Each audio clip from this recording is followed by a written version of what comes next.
It was a Friday evening like any other, yet tonight felt different. The usual calm of our suburban neighborhood was overshadowed by an undercurrent of excitement that buzzed through our home. I stood in the hallway, watching as my wife, Claire, prepared for the night out. Her anticipation was almost palpable. Claire had been talking about Maddie's birthday party for weeks. Maddie, her best friend since college, was turning 30, and the celebration was promised to be an event to remember. Claire had spent the entire week preparing, picking out the perfect outfit, arranging her hair and makeup, and counting down the days with an enthusiasm that bordered on feverish. When she emerged from the bedroom, I was taken aback. Claire looked radiant. She had chosen a deep sapphire blue dress that accentuated her figure and made her eyes sparkle even more brightly.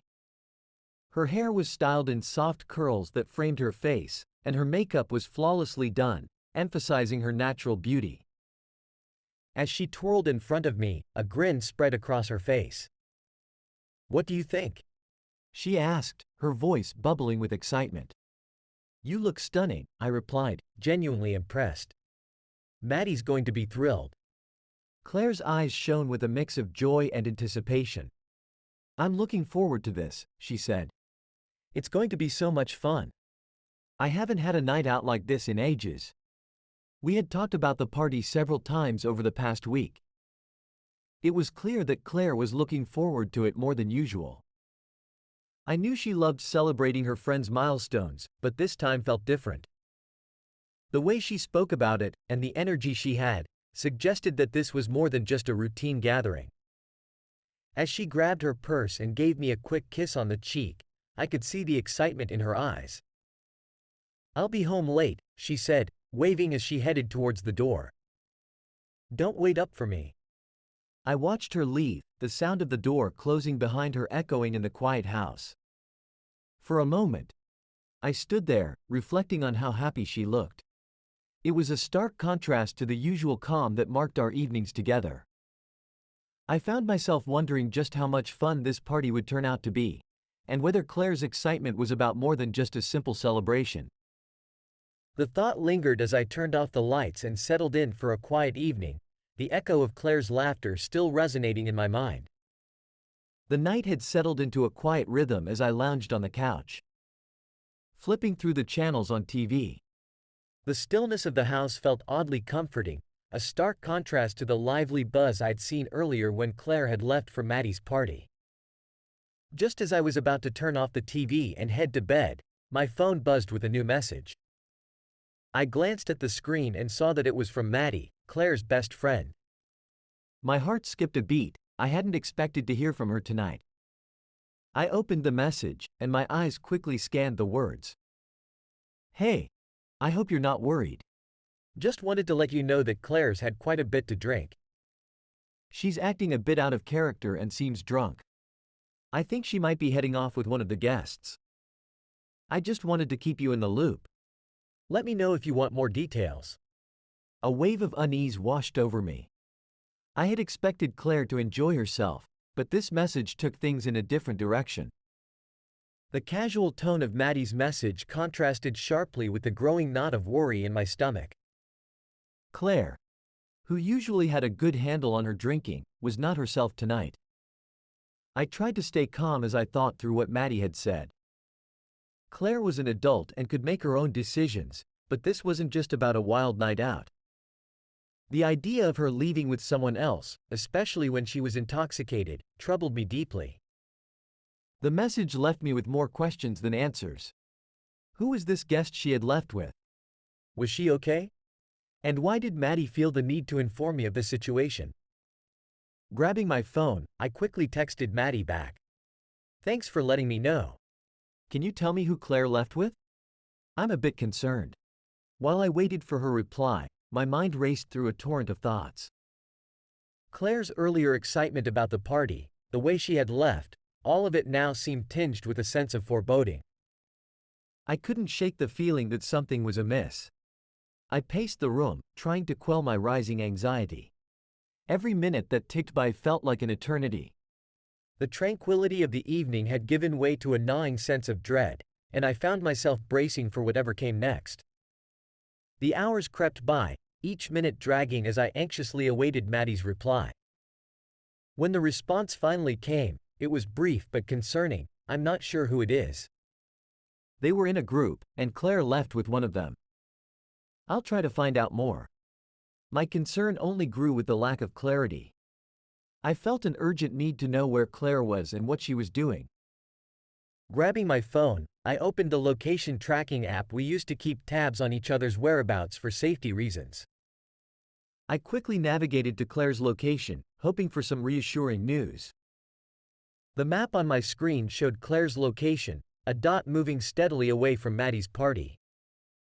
My heart sank as I saw the dot traveling across the city, far from the area where the celebration was being held. I could tell she was heading to a neighborhood I didn't recognize, an area on the opposite end of town. My mind raced with worry. Why was Claire over there? Who was she with? The uncertainty was unbearable, and I knew I had to act quickly. Without hesitation, I grabbed my keys and headed out the door.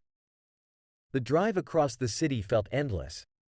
The streets, usually familiar, now seemed foreign and menacing in the darkness. My thoughts were a tangled mess of anxiety and fear, each traffic light and turn seeming to take forever. I tried to focus on the road, but my mind kept drifting to the worst-case scenarios. As I neared the area where Claire's location had stopped, I slowed down, trying to make out any recognizable landmarks. The neighborhood was quiet, the occasional streetlight casting long shadows on the deserted streets. My heart pounded in my chest as I turned onto the road where Claire's dot had last appeared. I parked the car and got out, my breath visible in the cool night air. I scanned the surroundings, looking for any sign of Claire or the car she might have been in. The silence was almost deafening, broken only by the distant hum of city traffic. I checked the location app again, and it showed Claire's dot was still in the vicinity. I could feel the weight of the situation pressing down on me. My steps were quick and purposeful as I began to walk, hoping to find her before it was too late. The night seemed to stretch on forever, each passing moment adding to my growing sense of dread. I had to find Claire and make sure she was safe. The thought of her being in an unfamiliar place, alone and possibly with someone I didn't know, was a fear I couldn't shake. The street where Claire's dot had last appeared was eerily quiet, and the shadows of the buildings loomed large in the dim light. I walked briskly, my eyes scanning every detail of the area. The anxiety gnawing at me was almost unbearable, but I forced myself to stay focused. As I rounded a corner, I saw a small, dimly lit apartment building with a few cars parked out front. My heart raced when I noticed one of the cars, a sleek, black sedan that seemed out of place in this otherwise quiet neighborhood. It was parked at an angle as if it had just arrived or was about to leave. I approached the building cautiously, trying to stay out of sight while keeping a sharp lookout. As I reached the entrance, I noticed a figure standing by the door. It was a man, and something about his posture seemed oddly familiar. My stomach churned as I drew closer. The man was leaning against the wall, a cigarette dangling from his lips. When I got close enough, I could make out his face. My blood ran cold. It was Jake, an old acquaintance, and someone I had not expected to see tonight. Jake had once been infatuated with Claire years ago before we even met. He had always been the type of guy who wore his emotions on his sleeve, and his feelings for Claire had been quite obvious back then.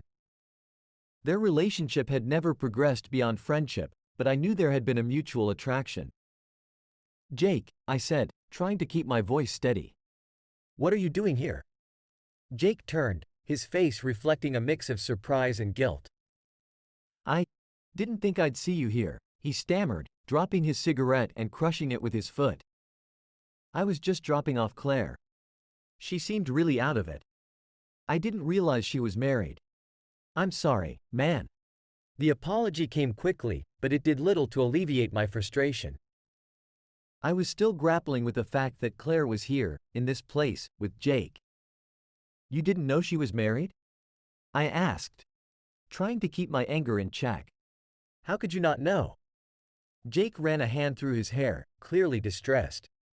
I honestly didn't. We were just talking at the party, and she seemed like she needed a ride. I should have asked, but I didn't think. His words trailed off, and I could see he genuinely felt remorseful. Despite my anger, I could see that he hadn't intended for things to go this way. Look, he continued, I'm sorry.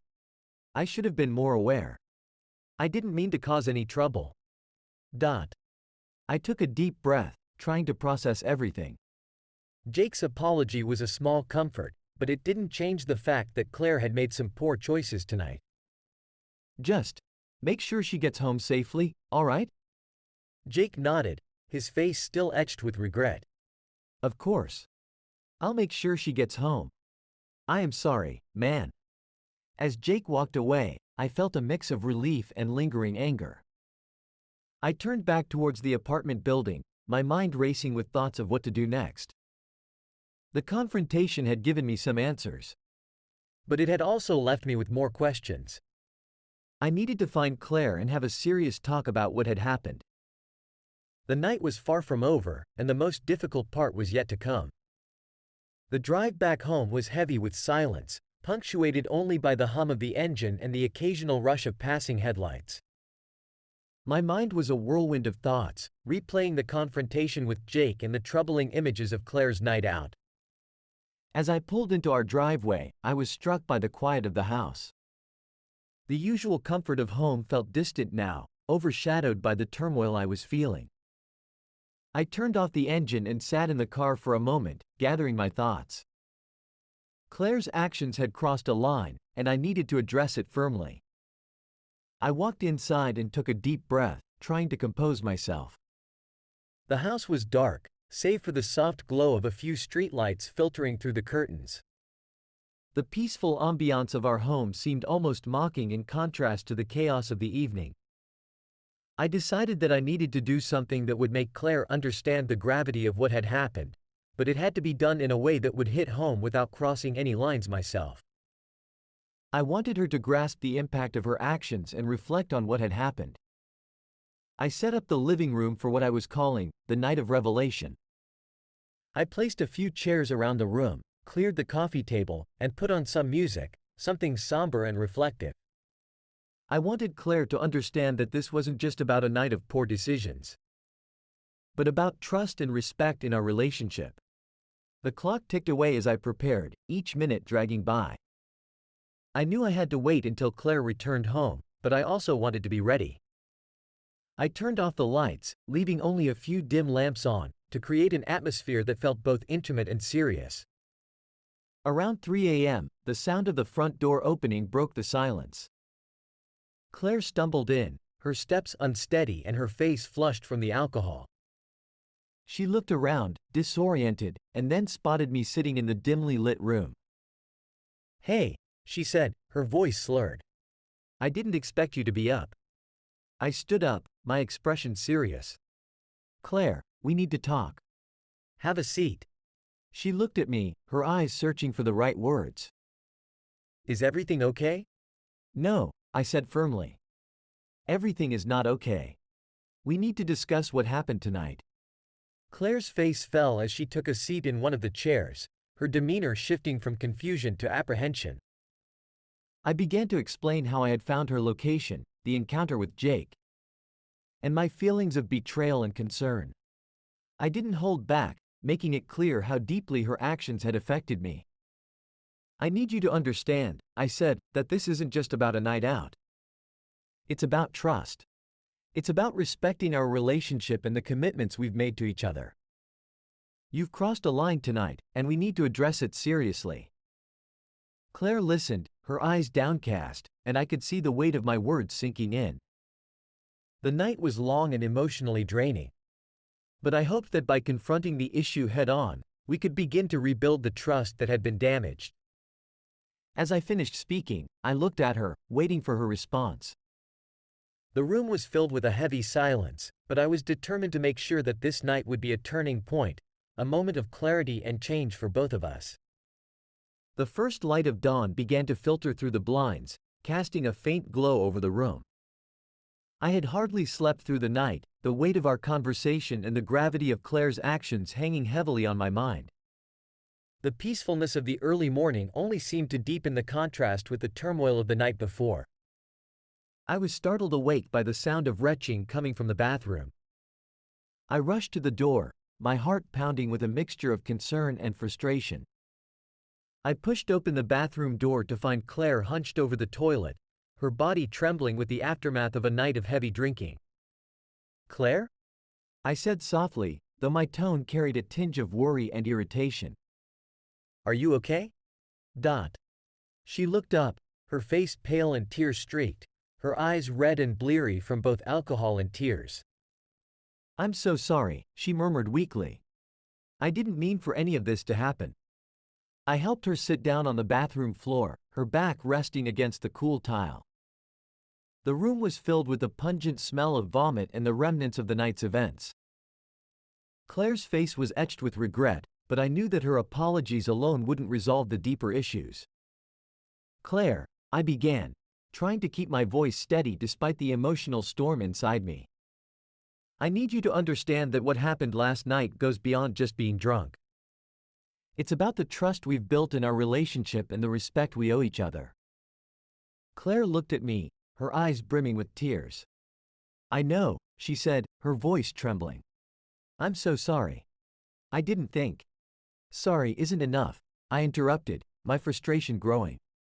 "You chose to leave with someone else. You chose to drink excessively and put yourself in a situation that was disrespectful to our marriage. I need you to grasp how serious this is." Claire nodded, her tears falling freely now. "I understand. I made a terrible mistake. I should have been more aware. Please, forgive me. I want to," I said, taking a deep breath. "But this isn't just about forgiveness. It's about us rebuilding what's been broken. We need to address these issues openly and honestly. It's going to take time and effort on both our parts." I helped Claire to her feet, guiding her back to the bedroom. She sat on the edge of the bed, still looking deeply shaken. I could see the remorse in her eyes, but I knew that acknowledgement of the problem was only the first step. "We need to have a serious conversation about our relationship," I said as I sat down beside her. "We need to figure out what went wrong and how we can prevent this from happening again. Trust is something that's built over time, but it can be shattered in an instant. I need to know that we're both committed to fixing this." Claire nodded, her voice barely above a whisper. "I am committed. I don't want to lose what we have. I'll do whatever it takes to make things right." As I looked at her, I realized that the road ahead would be challenging. Rebuilding trust and addressing the underlying issues would require both patience and effort. But for now, I needed to focus on making sure that Claire understood the seriousness of the situation and that we both committed to working through it together. The morning's confrontation with Claire had left me emotionally drained but resolute. As I thought about the situation, I knew that simply addressing the issue wasn't enough. I needed to show Claire the gravity of her actions in a way that would leave a lasting impression. But I wanted to do this without resorting to physical retaliation. Instead, I decided to organize an evening that would give her a taste of her own medicine. My plan wasn't about revenge for revenge's sake but about making her understand how deeply her choices had impacted me. I wanted her to experience firsthand what it felt like to be on the receiving end of betrayal and disrespect. It was time to turn the tables in a way that would be impactful and, hopefully, enlightening. As the days passed, the plan for the evening took shape, transforming from a mere idea into a meticulously orchestrated event.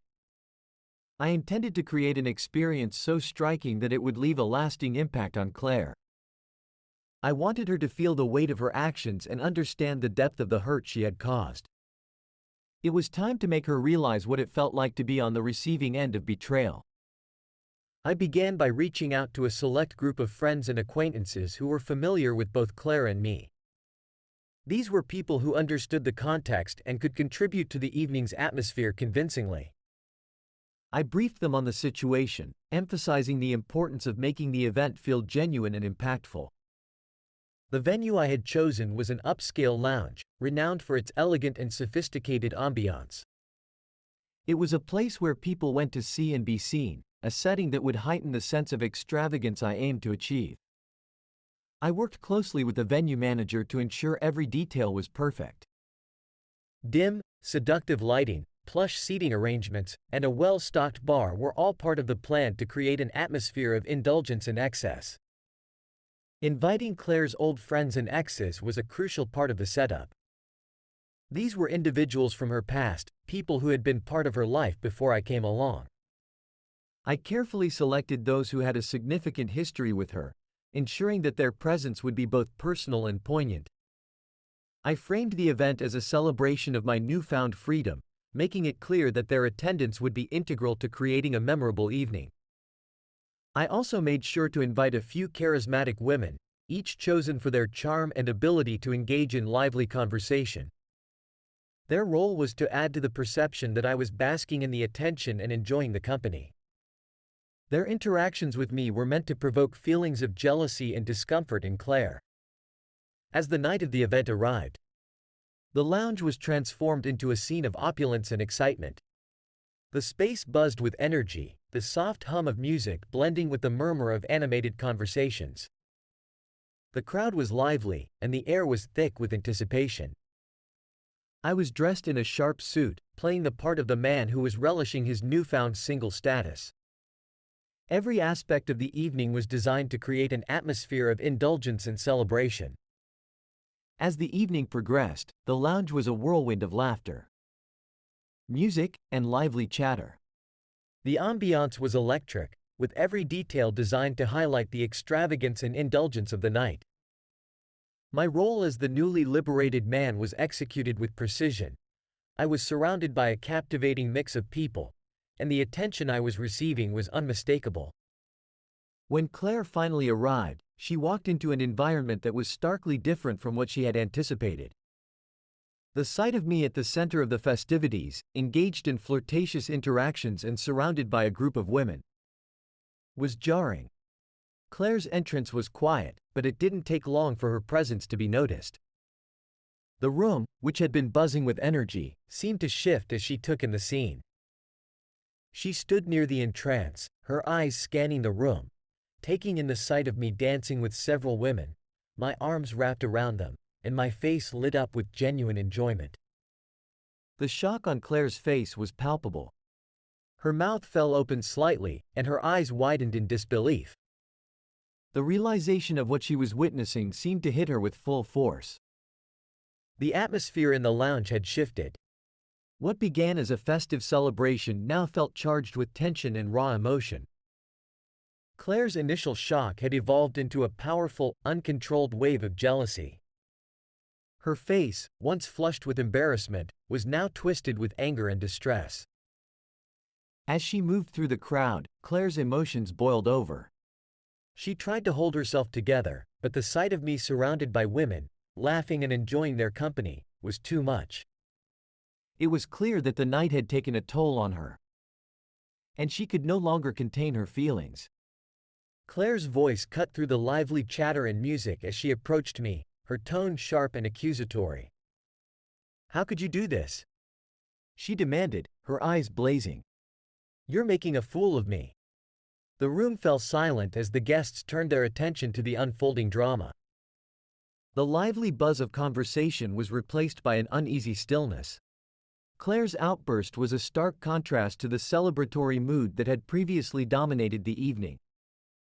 Claire's frustration escalated as she confronted me. She started pointing at the women around me, her gestures dramatic and filled with emotion. "Is this what you wanted?" she shouted. "To make me feel worthless? To show me how it feels to be replaced?" I tried to remain calm, understanding that her outburst was a culmination of the intense emotions she was experiencing. "Claire," I said, trying to keep my voice steady, "this isn't about making you feel worthless. It's about helping you understand the impact of your actions." But Claire wasn't listening. Her eyes were fixed on the women who had been part of the evening's plan. "And what about them?" she yelled. "Are they just here to make me suffer?" to show me what I've lost. Her voice was filled with hurt and resentment, and her words were a mixture of accusations and self-pity. The guests watched in uncomfortable silence as Claire's emotions spilled out, her distress palpable. Claire's outburst didn't just stop with words. In a moment of heightened emotion, she began to push through the crowd, her movements erratic. She grabbed one of the women who had been chatting with me, pulling her away with a force that surprised everyone. "Stay away from him," Claire shouted at the woman, her voice breaking. "You have no right to be here." The woman, startled and taken aback, tried to defend herself, but the situation quickly became chaotic. I stepped in to diffuse the tension, trying to calm Claire down and regain control of the situation. "Claire. Please," I said, gently but firmly. "This isn't helping. Let's talk about this." But Claire was beyond reason at that moment.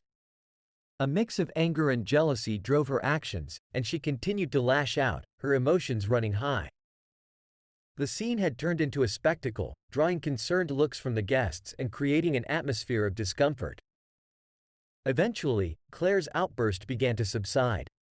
Her anger and frustration gave way to exhaustion, and she sank into a nearby chair, her face buried in her hands. The guests, still visibly unsettled by the scene, began quietly to disperse, leaving a sense of awkwardness and tension. I approached Claire cautiously, trying to offer some comfort. "Claire, I understand that this is hard," I said softly. "But this isn't the way to handle it. We need to talk, to work through this together." Claire looked up, her eyes red and swollen from crying.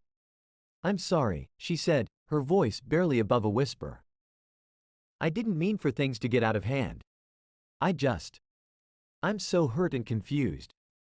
"I know," I said, placing a hand on her shoulder. "Let's take a moment to calm down and talk about this.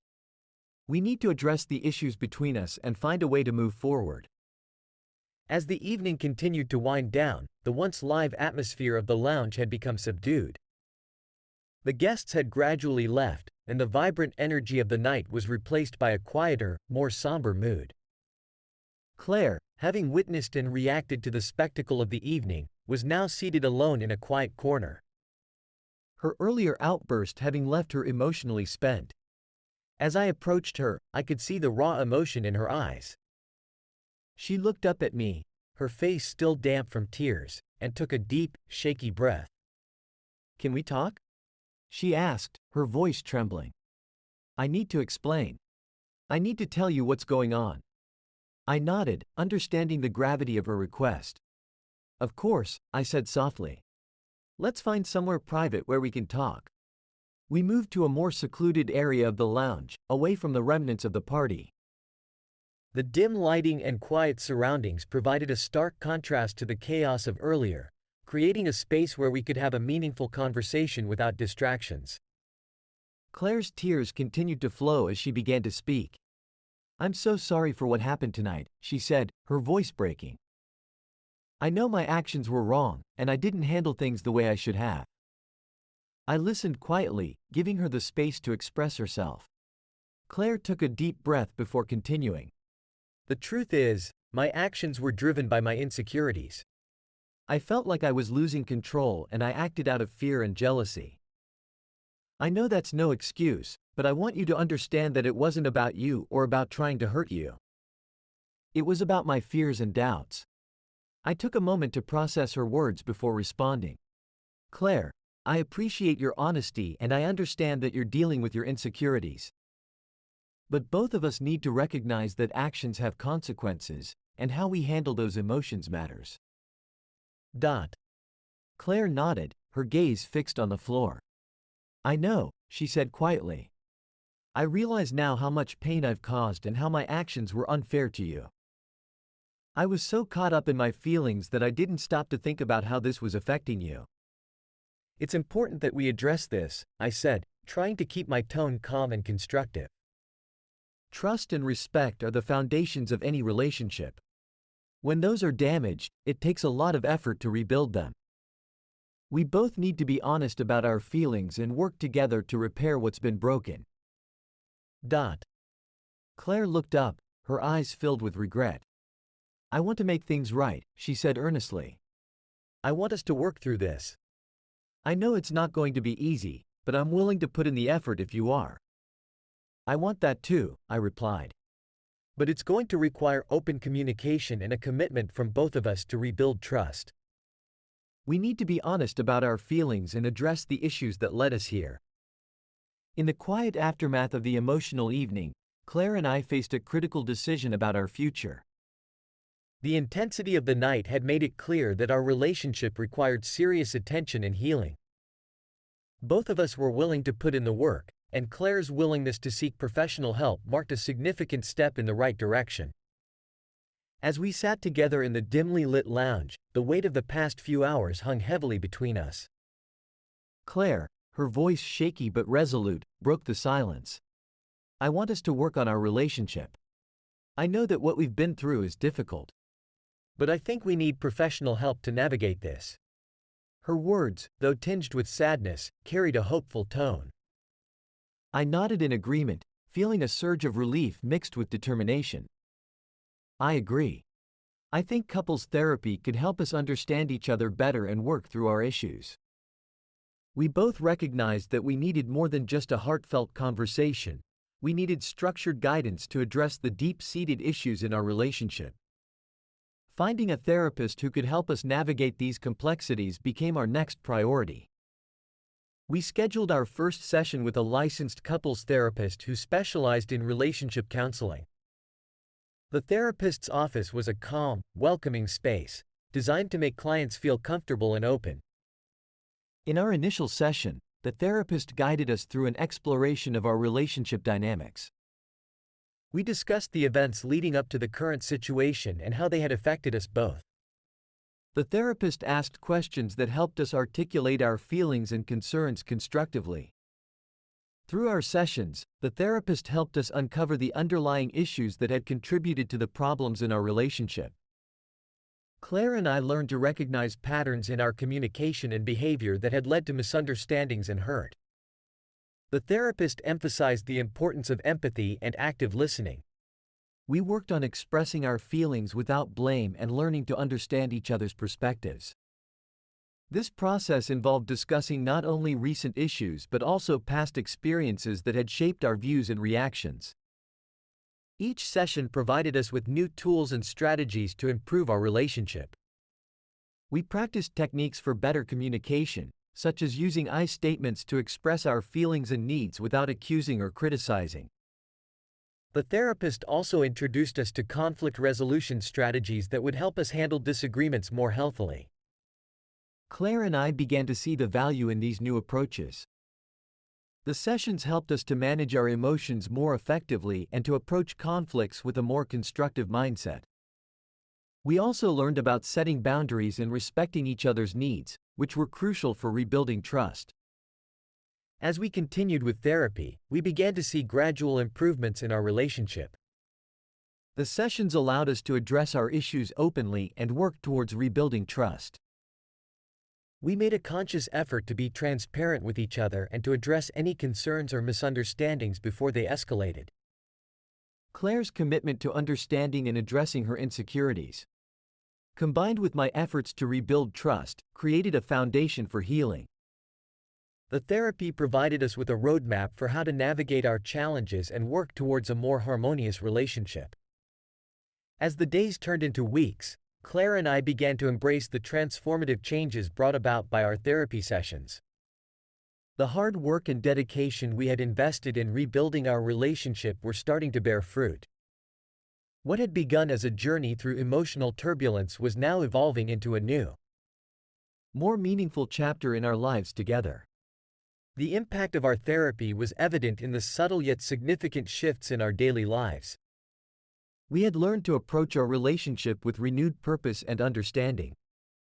Gone were the days of miscommunication and unspoken grievances. Instead, we found ourselves communicating with greater clarity and empathy, laying the groundwork for a healthier and more supportive partnership. We made a deliberate effort to create a space where honesty and vulnerability were welcomed. Our home became a sanctuary of trust, where we could express our feelings and concerns openly. This newfound openness allowed us to address issues as they arose, rather than letting them fester and create distance between us. One of the most meaningful changes was the increased attention we paid to one another. We recognized the importance of nurturing our connection through quality time. Family evenings became a cherished ritual. We enjoyed cooking together, experimenting with new recipes, and sharing meals that were prepared with care and love. These evenings were not just about eating dinner but about reconnecting and enjoying each other's company. Our weekends were transformed into opportunities for exploration and adventure. We discovered the joy of visiting local attractions, from art galleries to botanical gardens, and even small, off-the-beaten-path spots that brought us closer together. These outings provided us with new experiences and memories, reinforcing our bond and giving us shared moments to look back on with fondness. Our approach to expressing feelings underwent a significant shift. We became more attuned to each other's emotional needs, making an effort to articulate our thoughts and emotions clearly. Simple acts of affection, such as leaving heartfelt notes or sharing thoughtful gestures, became an integral part of our interactions.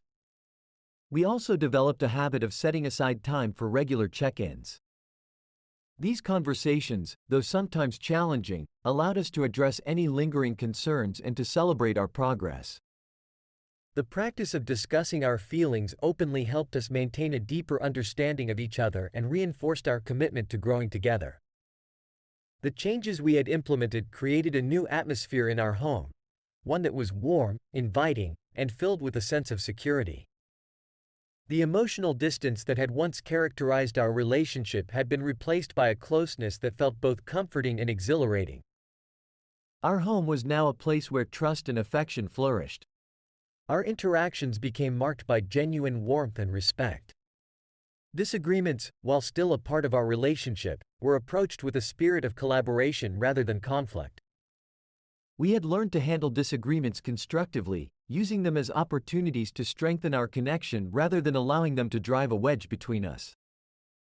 As we looked to the future, there was a shared sense of hope and excitement. We understood that our journey was ongoing and that maintaining a strong relationship required continuous effort and adaptability. We embraced this with a sense of readiness, knowing that we had the tools and the commitment to navigate whatever challenges lay ahead. The lessons we had learned through therapy had not only helped us address past issues but had also equipped us with strategies for a more fulfilling future. We were eager to continue building on the positive changes we had made and to explore new aspects of our relationship with the same dedication and love that had brought us to this point. To commemorate the progress we had made, we decided to celebrate our journey with a special evening. We organized a small, intimate gathering with close friends and family, sharing with them the story